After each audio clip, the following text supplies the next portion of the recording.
नमस्कार दोस्तों, स्वागत है आपकी अपने YouTube channel yes for study में। आज हम सब फिर एक नए वीडियो के साथ क्लास की शुरुआत करते हैं। आज की आपकी वीडियो दोस्तों आपके आने वाले बिहार स्टेट के लिए मोस्ट इंपॉर्टेंट है, जिसमें हम सब दोस्तों ITAP टीचिंग से संबंधित जो आपके 30 क्वेश्चन पूछे जाते हैं उसी 30 क्वेश्चन को कवर करेंगे। यह सभी के सभी क्वेश्चन दोस्तों आपके प्रीवियस ईयर क्वेश्चन पेपर हैं। दोस्तों स्टडी के लिए सबसे महत्वपूर्ण अगर कोई स्टडी मटेरियल है तो वो होता है आपका प्रीवियस ईयर क्वेश्चन पेपर, क्योंकि दोस्तों इसमें बहुत सारे क्वेश्चन होते हैं जो आपके रिपीटेड क्वेश्चन होते हैं, बार बार पूछे जाते हैं। तो इसका यह नहीं मतलब कि आप पे क्वेश्चन को रट लें, आपको क्वेश्चन को रटना नहीं है बल्कि उसकी लैंग्वेज को समझना है कि कैसे क्वेश्चन को कैसे घुमा फिरा के पूछा जाता है। क्योंकि दोस्तों ये स्टेट में ITAP टीचिंग से संबंधित जो क्वेश्चन पूछे जाते हैं ऐसे घुमा फिरा के पूछे जाते हैं कि आप कन्फ्यूज हो जाते हैं, कि आप समझ नहीं पाते कि ऑप्शन A सही होगा, B सही होगा, C सही होगा। यहाँ पर आपके हर क्वेश्चन का जवाब देने से पहले आपको यह समझना पड़ेगा कि यह क्वेश्चन छोटे बच्चों के लिए है। सब चीज़ गलत हो सकता है, आपका पढ़ाने का तरीका गलत हो सकता है, आप गलत हो सकते हैं, आप जो इंस्ट्रूमेंट इस्तेमाल कर रहे हैं वह गलत हो सकता है, लेकिन एक चीज़ कभी नहीं गलत होता, वह छोटा बच्चा जो है। इसलिए बच्चे के खिलाफ जो भी ऑप्शन रहे वो आपके गलत होंगे, बच्चे के फेवर में जो भी ऑप्शन रहेंगे वो आपके पॉजिटिव आंसर होंगे। इस चीज़ को आप ध्यान दीजिएगा। आज जो हम सब पेपर को सॉल्व करेंगे वह पेपर आपका 8/9/2023 में जो आपका ये स्टेट हुआ था उसी दिन क्वेश्चन पेपर पूछा गया था। इसी क्वेश्चन पेपर को हम सब कवर करेंगे।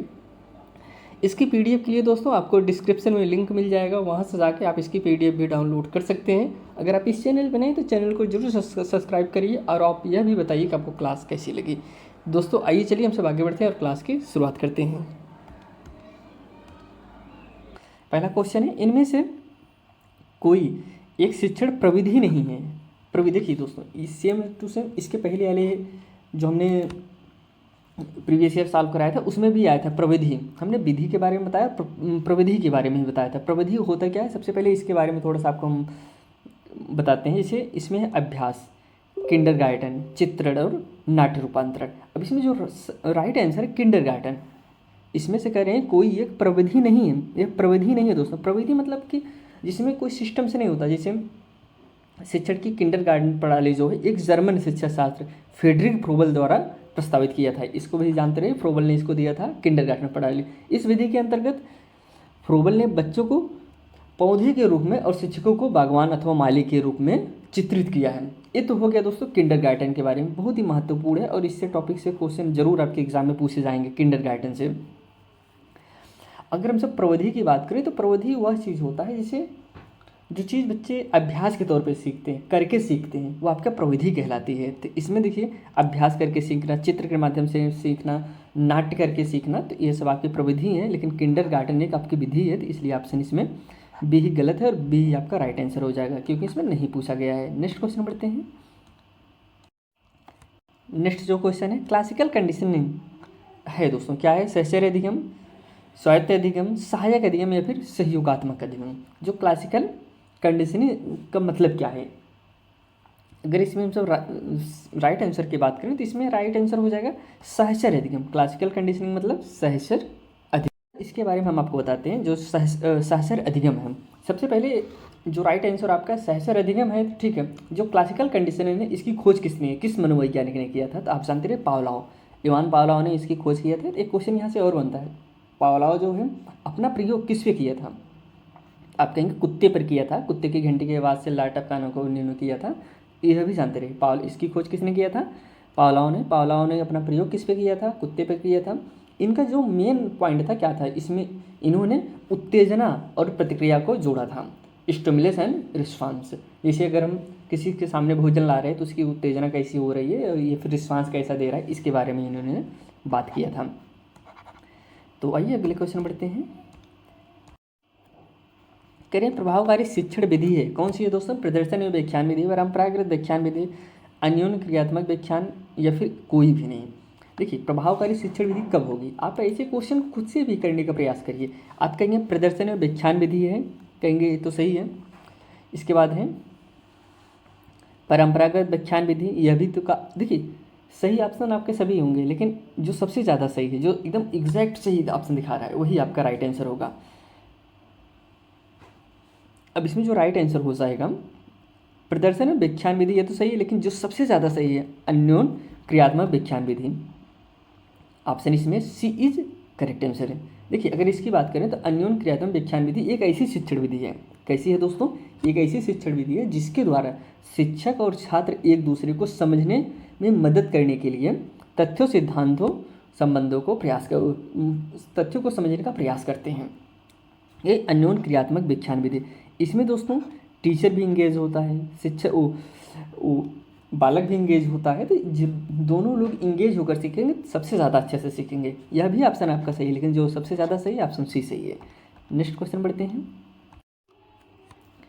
उद्देश्य को चुनौतीपूर्ण बनाने हेतु बदलें, क्या बदलें दोस्तों? क्रिया, क्रिया विशेषण, संज्ञा या फिर विशेषण। तो अब इसमें जो कि राइट आंसर हो जाएगा ऑप्शन ए सही है, क्रिया।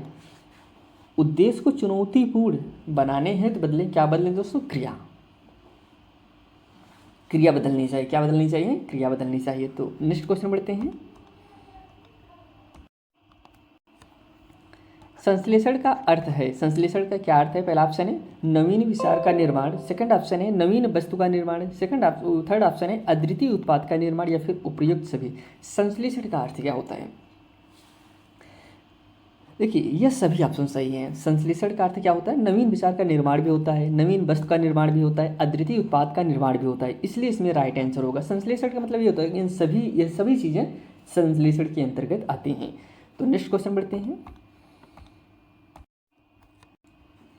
दल शिक्षण मिलकर काम है, क्या है दोस्तों? दो या दो से अधिक शिक्षक का, दो या दो से अधिक छात्र का, शिक्षक और छात्र का, या फिर कोई नहीं। देखिए दल शिक्षण मिलकर काम है, कौन सा काम है? जब दोस्तों दो या दो से अधिक शिक्षक का काम मिलकर काम करना होता है तो उसे दल शिक्षण के अंतर्गत आता है। इसको आप जानते रहिए। तो ऑप्शन इसमें ए सही होगा। दल शिक्षण मिलकर काम मतलब जब दो या दो से अधिक शिक्षक मिलकर काम करें तो उसे आप दल शिक्षण कहते हैं। Option first is right answer. Next question. सत्तावादी शिक्षण है दोस्तों। सत्तावादी शिक्षण क्या है? बाल केंद्रित, शिक्षक केंद्रित, अनुभव केंद्रित, कोई नहीं। देखिए आपको ऐसे ऑप्शन की तरफ कभी नहीं जाना है जो बच्चे के खिलाफ हो, बच्चे के विरोध में हो। आप करिए सत्तावादी। सत्तावादी शिक्षक क्या होता है? बाल केंद्रित। आप कहेंगे नहीं बाल केंद्रित तो बच्चे की बात कर रहा है, इसमें बच्चा फर्स्ट है, इसमें इसलिए यह तो ऑप्शन आपका गलत होगा। अब शिक्षक केंद्रित, हाँ यही है दोस्तों। सत्तावादी मतलब जब शिक्षक ही अपने आप को सबसे ज़्यादा विद्वान समझने लगे कि हम ही जो हैं हम ही हैं, तो वो आपका सत्तावादी शिक्षण होता है। तो इसमें आपका शिक्षक केंद्रित is correct answer. Next question. विधि प्रशिक्षण देता है, क्या देता है? रचनात्मक सोच का, तर्क का, आलोचनात्मक निर्णय का, या फिर उपयुक्त सभी। विधि प्रशिक्षण क्या देता है? ऑप्शन इसमें जो करेक्ट हो जाएगा यह सभी दोस्तों। जो विधि प्रशिक्षण है यह रचनात्मक सोच को भी बढ़ावा देता है, तर्क को भी, आलोचनात्मक निर्णय का भी देता है, इसलिए इसमें जो राइट आंसर हो जाएगा option D is correct answer. ये सभी ऑप्शन सही हैं। Next question. इनमें से एक मेरिल मॉडल की 5 सिद्धांत हैं दोस्तों। ऑप्शन है क्या क्या? पहला ऑप्शन है सक्रियण, सेकंड ऑप्शन है आकलन, थर्ड ऑप्शन है विश्लेषण, लास्ट ऑप्शन है उपलब्धि। इसकी बात करें एक मेरिल मॉडल 5 सिद्धांत हैं, तो इसमें जो राइट आंसर हो जाएगा ऑप्शन इसमें फर्स्ट सही होगा। क्या होगा? कौन कौन से वो मेरिल के जो 5 प्रमुख सिद्धांत हैं उसके नाम भी आपको हम बता देते हैं। इसमें जो राइट आंसर है ऑप्शन इसमें फर्स्ट है। जो 5 सिद्धांत है दोस्तों, समस्या केंद्रित, सक्रियण, प्रदर्शन, आवेदन, एकीकरण, ये 5 सिद्धांत थे। नेक्स्ट क्वेश्चन बढ़ते हैं। ADDIE मॉडल ये इनमें से किसके लिए है दोस्तों? विश्लेषण के हैं, उपलब्धि के लिए, आकलन के लिए, अनुप्रयोग के लिए। कौन से मॉडल की बात करें दोस्तों? ADDIE। देखिए अब इसका ये किसकी बात करें? ये दोस्तों विश्लेषण की बात करता है।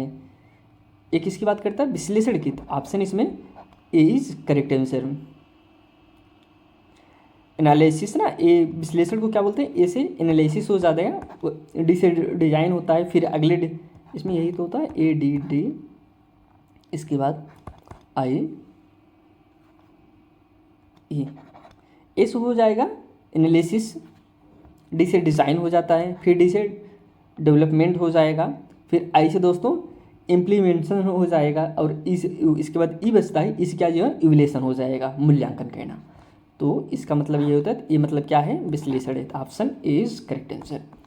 Next question. निम्नलिखित में से कौन सा कौशल सूक्ष्म शिक्षण का नहीं है दोस्तों? किसकी बात करें? सूक्ष्म शिक्षण। अब देखिए सूक्ष्म शिक्षण होता क्या है, आप इसके बारे में जानिए। जब आप बीएड या बीटीसी कर रहे होंगे तो आपको पता होगा कि इसमें सूक्ष्म शिक्षण का प्रयोग कहाँ पे किया जाता है। अब इसमें कह रहे हैं खोजपूर्ण का प्रश्न कौशल, क्या यह सूक्ष्म शिक्षण है? नहीं। चित्रकला कौशल, सैंपेट कौशल या फिर उपरेक्ष, कभी नहीं। देखिए इसमें जो नहीं है, कौन सा नहीं? चित्रकला कौशल। चित्रकला कौशल आपका सूक्ष्म शिक्षण नहीं है।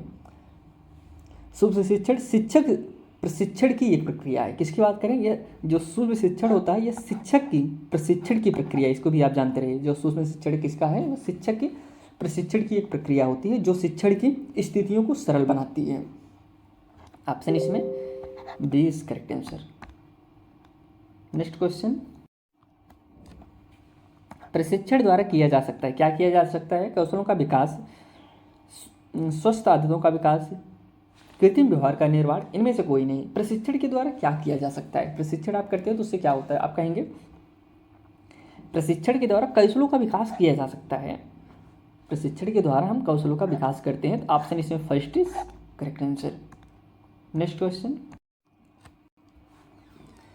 शिक्षक प्रशिक्षण क्यों आवश्यक है? किसकी बात करें? शिक्षण प्रशिक्षण क्यों आवश्यक है? शिक्षण कौशल बढ़ाता है, विद्यालय संगठन को समझना, या फिर ए और बी दोनों, या फिर इनमें से कोई नहीं। देखिए शिक्षक प्रशिक्षण क्यों, जो हम शिक्षक को प्रशिक्षित करते हैं, ये क्यों आवश्यक है? कह रहे विद्यालय संगठन को समझना। क्या विद्यालय के संगठन को समझने के लिए हमको बच्चों टीचर को ट्रेनिंग देना पड़ता है? नहीं। शिक्षण कौशल बढ़ाने के लिए हमको बच्चों शिक्षक को प्रशिक्षण देना पड़ता है। ये विद्यालय के संगठन के लिए नहीं, हमको विद्यालय के संगठन के लिए बढ़ावा देना है, इसके लिए नहीं। तो ऑप्शन इसमें जो करेक्ट हो जाएगा, option first is correct answer. Next question, निम्नलिखित में से कौन सी विधि कक्षा में काफ़ी बार उपयोग की जा सकती है? कौन सी विधि? केस अध्ययन, अवलोकन, प्रयोगात्मक, या फिर उपयुक्त में कोई नहीं। कौन सी विधि दोस्तों? आप कहेंगे अवलोकन। अवलोकन हम विद्यालय में कक्षा में बार बार प्रयोग कर सकते हैं। ऑप्शन इसमें फर्स्ट नहीं, second is right answer. Next question, बच्चे के सीखने के लिए किस प्रकार का कक्षा वातावरण अधिक अनुकूल होगा? बच्चे को सीखने के लिए कैसा वातावरण होना चाहिए? निष्क्रिय कक्षा वातावरण? आप कहेंगे नहीं, निष्क्रिय तो होना ही नहीं चाहिए। कि निष्क्रिय कक्षा वातावरण रहेगा तो बच्चा कैसे सीखेगा? पहला गलत हो जाएगा। देखिए आपके पास जो ऑप्शन आते रहें, जो ऑप्शन नहीं हो सकता उसे आप कट करके हटाते रहिएगा, फिर आपके पास लास्ट में एक दो ऑप्शन बचेंगे। दो ऑप्शन बचते हैं तो उसमें आपको हेरने में आसानी हो जाती है कि इसमें से ये नहीं हो सकता, ये नहीं हो सकता। देखिए पहले को हमने हटा दिया, हमारे पास 3 ऑप्शन बचे। शिक्षा के अनुकूल कक्षा का वातावरण, इसकी बात किसकी बात करें? बच्चों के सीखने के लिए किस प्रकार का कक्षा वातावरण अधिक अनुकूल होगा? करें शिक्षक के अनुकूल कक्षा का वातावरण। क्या शिक्षक के अनुकूल कक्षा? नहीं दोस्तों, अगर यहीं बालक होता तो ठीक था, लेकिन इसमें शिक्षक की बात करें तो ये भी ऑप्शन गलत हो जाएगा। कक्षा का भौतिक वातावरण, देखिए ये ऑप्शन आपका सही हो जाएगा। डी तो होगा ही नहीं, तो इसमें right answer C is correct answer. Next question है, पाठ्यपुस्तक का कक्षा में क्या उपयोग है? किसकी बात करें? पाठ्यपुस्तक की बात करें। विचार और सोच की व्याख्या करने हेतु, शैक्षणिक उद्देश्य की प्राप्ति हेतु, जो पढ़ाया जाना है उसका परिसीमन करना, या फिर इनमें से कोई नहीं। पाठ्यपुस्तक का कक्षा में क्या उपयोग है? पाठ्यपुस्तक का कक्षा में क्या उपयोग होता है?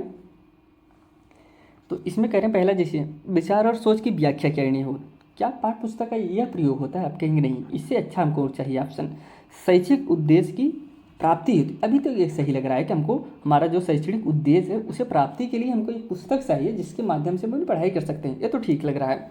जो पढ़ाया जाना है उसका परिसीमन करना, नहीं दोस्तों, जो पढ़ाया जा रहा है उससे परिसीमन करने के लिए नहीं। इसमें जो राइट आंसर हो जाएगा option B is correct answer. Next question है, आपको बताना है निम्नलिखित में से कौन सा कथन सत्य नहीं है। जो ऑप्शन आपका गलत होगा वही आपका राइट आंसर हो जाएगा। पहला ऑप्शन है पाठ्यपुस्तक के माध्यम से छात्रों की स्मरण शक्ति का विकास होता है। आप कहेंगे इससे होता है दोस्तों, ये तो ऑप्शन आपका सही लग रहा है। ये पाठ्यपुस्तक के माध्यम से बच्चों को याद करने की क्षमता तीव्र होती है, ठीक है, सही है। इसमें गलत हमको देखते हैं, लेकिन ऑप्शन पहले देखते हैं पूरा। पाठ्यपुस्तक के माध्यम से छात्रों की तर्क शक्ति का भी विकास होता है। अगर स्मरण शक्ति बढ़ रही है तो तर्क शक्ति बढ़ेगा ही दोस्तों। इसके बाद कहें पाठ्यपुस्तक छात्रों की पढ़ाई से विमुख करता है, नहीं दोस्तों, विमुख नहीं करता है। ऑप्शन आपका ये गलत हो जाएगा, यही आपका राइट आंसर है। गलत ही पूछा गया था। तो नेक्स्ट क्वेश्चन पर चलते हैं। शिक्षक प्रभावशीलता के मानदंड हैं, क्या हैं? योग्यता है, उत्पादन है, प्रक्रिया है, उपरोक्त सभी है। शिक्षक प्रभावशीलता के मानदंड क्या क्या है? ऑप्शन इसमें डी है। ये सभी दोस्तों शिक्षक प्रभावशीलता की योग्यता भी, उत्पादन है, प्रक्रिया भी है, सभी है। ऑप्शन इसमें D is right answer. Next question है, शिक्षकों के समायोजन का प्राथमिक उत्तरदायित्व होता है, क्या होता है? बच्चों के साथ, सेकंड ऑप्शन है प्रधानाध्यापक के साथ, लास्ट थर्ड ऑप्शन है शिक्षक स्वयं या फिर इनमें से कोई नहीं। शिक्षकों के समायोजन का प्राथमिक उत्तरदायित्व क्या होता है? तो प्राथमिक उत्तरदायित्व क्या होता है? तो ऑप्शन सी सही है, शिक्षक स्वयं। Option C is right answer. Next question, शिक्षक केंद्रित विधियों की विशेषता है, क्या विशेषता है? औपचारिकता है, शिक्षक की संप्रभुता है, नवीन तकनीकियों की अवहेलना है, या फिर उपयुक्त सभी। शिक्षक केंद्रित विधियों की विशेषता क्या है? तो इसमें जो राइट आंसर हो जाएगी यह सभी दोस्तों, शिक्षक केंद्रित विधियों की औपचारिकता, शिक्षक की संप्रभुता, नवीन तकनीकियों की अवहेलना, यह सभी आपके राइट आंसर हो। इसलिए ऑप्शन इसमें जो सही है, ऑप्शन इसमें डी सही होगा। नेक्स्ट क्वेश्चन,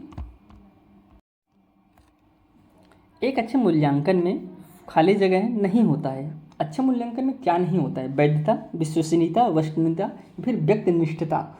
एक अच्छे मूल्यांकन में दोस्तों वैधता तो होता ही है, विश्वसनीयता भी होता है, वस्तुनिष्ठता भी होता है, लेकिन व्यक्तिनिष्ठता नहीं होता है। तो ऑप्शन डी आपका गलत है और गलत ही आपका राइट आंसर हो जाएगा। नेक्स्ट क्वेश्चन,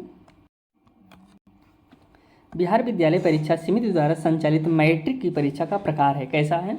बाहरी परीक्षा, मापदंड, संदर्भित परीक्षा, सेकंड ऑप्शन है संकलनात्मक मूल्यांकन, या फिर उपयुक्त सभी। क्या ये सभी ऑप्शन सही है? तो इसमें जो राइट आंसर हो जाएगा सही, ये सभी है दोस्तों। बिहार विद्यालय, एक मिनट, हाँ, बिहार विद्यालय परीक्षा समिति द्वारा संचालित मैट्रिक की परीक्षा का प्रकार ये सभी हैं। ऑप्शन इसमें D is right answer. Next question, grading प्रणाली किस प्रकार का मूल्यांकन है? ग्रेड देना दोस्तों कैसे मूल्यांकन? निरपेक्ष मूल्यांकन है, सापेक्ष है, उपयुक्त दोनों, या फिर इनमें से कोई नहीं। तो ग्रेडिंग सिस्टम कैसा सिस्टम है? ऑप्शन आप कहेंगे या दोनों दोस्तों, निरपेक्ष मूल्यांकन भी है और सापेक्ष मूल्यांकन भी है ग्रेडिंग प्रणाली। तो ऑप्शन इसमें जो राइट आंसर हो जाएगा वो है ऑप्शन इसमें सी सही होगा। निरपेक्ष ग्रेडिंग प्रणाली, देखिए ग्रेडिंग प्रणाली जो है निरपेक्ष और सापेक्ष प्रकार का मूल्यांकन है। निरपेक्ष ग्रेडिंग प्रणाली ग्रेडिंग का एक तरीका है जहाँ ग्रेड पूर्व निर्धारित कट ऑफ स्तरों के आधार पर, जैसे हमने बोल दिया कि 60% को हम बी मानेंगे, 40% को 40% को सी मानेंगे, 80% के ऊपर को हम ए मानेंगे। तो इस प्रकार से हम दे दें कि पहले से ही बता देते हैं, हाँ इस तरीके से ग्रेडिंग दिया जाएगा। आइए हम सब नेक्स्ट क्वेश्चन बढ़ते हैं। विषय वस्तु की रूपरेखा है, कैसी है? पाठचर्या है, पाठ्यक्रम है, पाठ है, इकाई है। विषय वस्तु की रूपरेखा क्या है? इसमें जो राइट आंसर हो जाएगा ऑप्शन बी सही है, पाठ्यक्रम है। विषय वस्तु की रूपरेखा कैसी है? पाठ्यक्रम है। तो ऑप्शन इसमें B is correct answer. Next question चलते हैं। कक्षा के वातावरण में मूल्यों, मानकों और विश्वास का प्रसारण है, कैसा है? मुख्य पाठ्यक्रम, सेकंड ऑप्शन है छिपा हुआ पाठ्यक्रम, थर्ड ऑप्शन है सामग्री पाठ्यक्रम, या फिर लास्ट ऑप्शन है उपयुक्त में कोई नहीं। इसमें जो करेक्ट आंसर हो जाएगा बी, छिपा हुआ पाठ्यक्रम। कक्षा के वातावरण में मूल्यों, मानकों और विश्वासों का प्रसारण है, कैसा प्रसारण है? छिपा हुआ पाठ्यक्रम है, छिपा हुआ पाठ्यक्रम। Option B is correct answer. Next देखिए अगला जो क्वेश्चन है, इसमें कह रहे हैं कि अधिगम को प्रभावित करने वाले मनोवैज्ञानिक कारक हैं। ऑप्शन हम इसके बाद में देखते हैं। देखिए अधिगम को प्रभावित करने वाले क्या कारक हो सकते हैं? अधिगम को जो मनोवैज्ञानिक कारक हैं, ऑप्शन हम पहले देखते हैं फिर। पहला ऑप्शन है शिक्षक का विषय, सेकंड ऑप्शन है विषय की प्रकृति, या फिर छात्रों की जात, या फिर छात्रों की रुचि। इसमें जो राइट, देखिए जात का कोई तो मतलब है नहीं, छात्रों की रुचि। जो मनोवैज्ञानिक कारक क्या है? छात्रों की रुचि होगा, इसमें D is correct answer. Next question, अगला जो क्वेश्चन है कह रहे हैं कि शिक्षण अधिगम प्रक्रिया है, कैसी प्रक्रिया है? सरल से जटिल है, मूर्त से अमूर्त है, ज्ञात से अज्ञात है, उपयुक्त सभी। देखिए जो शिक्षण की प्रक्रिया होती है कैसी होती है, इसके बारे में थोड़ा सा आपको बताते हैं।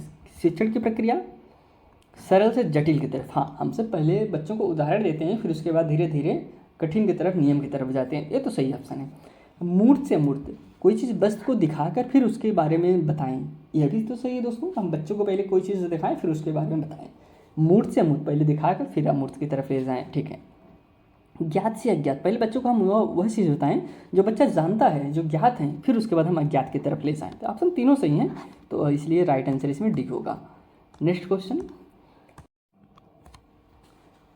इनमें से कौन सा कारक शिक्षण अधिगम को प्रभावित नहीं करता है? देखिए, जो शिक्षण अधिगम को प्रभावित नहीं करे वो आपको बताना है। परिपक्वता, तत्परता, आकांक्षा का स्तर या फिर भौगोलिक सीमाएं। देखिए, आप कहेंगे इसमें से कौन सा कारक जो है शिक्षण को नहीं प्रभावित किया? भौगोलिक सीमाएं से क्या मतलब है? बच्चों को शिक्षण में कोई मतलब है भौगोलिक सीमाएं? नहीं, इसलिए ऑप्शन इसमें डी आपका गलत होगा, गलत ही आपका राइट आंसर हो जाएगा। नेक्स्ट क्वेश्चन है, स्मरण है, स्मरण क्या है? सैद्धांतिक शिक्षण सामग्री है, दृश्य शिक्षण है, स्मरक सहायक शिक्षण सामग्री है, उपयुक्त सभी। स्मरण क्या है? स्मरण के बारे में आपको बताना है, तो इसमें जो राइट आंसर हो जाएगा सी, स्मरण सहायक शिक्षण सामग्री है। ऑप्शन इसमें C is correct answer. Next question चलते हैं, हैंड्स ऑन अधिगम का लाभ है, कैसा लाभ है? ऑप्शन फर्स्ट है नए कौशलों को सीखने में, सेकंड ऑप्शन है प्रकृति से अंतःक्रिया के लिए प्रोत्साहित करना, सेकंड थर्ड ऑप्शन है उपयुक्त से दोनों, या फिर लास्ट ऑप्शन है उपयुक्त दोनों में से कोई नहीं। हैंड्स ऑन अधिगम का लाभ बताइए। हैंड्स ऑन अधिगम का जो लाभ है वो ये दोनों है दोस्तों, नए कौशलों को सीखने में भी और प्रकृति से अंदर क्रिया के लिए प्रोत्साहित करना, ये दोनों। देखिए, प्रोत्साहित वैसे भी आपका पॉजिटिव ऑप्शन होता है, तो प्रोत्साहित सही होगा। नए कौशलों को सीखना यह भी पॉजिटिव ऑप्शन है, इसलिए ऑप्शन इसमें सी इज करेक्ट आंसर। देखिए हैंड्स ऑन अधिगम, हैंड्स ऑन अधिगम का मतलब थोड़ा सा आपको बता दें, हो सकता है आप ना समझ पाए हो। हैंड्स ऑन मतलब जो बच्चा करके सीखे। हैंड्स ऑन अधिगम में बच्चे स्वयं के द्वारा कुछ ना कुछ करके सीखते हैं, वही आपका हैंड्स ऑन अधिगम कहलाता है। इसमें जो राइट आंसर हो जाएगा ऑप्शन दोनों सी। यहाँ पे हम सब दोस्तों 30 क्वेश्चन को कवर किए जो कि आपके आर्ट ऑफ टीचिंग से संबंधित क्वेश्चन थे। अब हम